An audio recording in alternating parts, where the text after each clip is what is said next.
Now on to another exclusive. The revised GST draft law proposes a new anti-profiteering measure. CNBC TV 18 learns that the centre may constitute an authority to oversee the benefit of input tax credit being passed on to consumers. Sapna Das, who broke that story, joins us now with the details. Sapna, take us through that.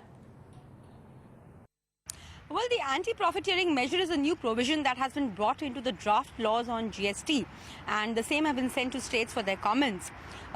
This entire mechanism is being suggested to ensure that whatever benefit accrues under the input tax credit mechanism under GST should be passed on to the consumers, and it should not be retained as profits by trade and industry.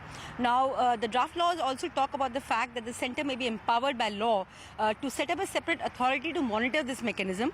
Also, there could be penal provisions in the sense that if profiteering is found out, in the sense that trade industry indulging in profiteering, penalty clauses may be levied on them. There are some other important provisions also in this draft law which need to be flagged off. Items which are currently free of cost may continue to be outside the GST regime, provided the supply of goods is not for a consideration. That could also be a sense of relief for a lot of consumers in the B2C chain especially. And of course, subsidies provided by the centre and states, that too is also expected to be outside the GST chain. Now, we do know that on November 25th, the GST Council will meet to discuss the draft GST laws. And if there is concurrence, if the Council gives its okay on that day, we could see these laws being tabled in the Parliament soon for the Parliament's approval.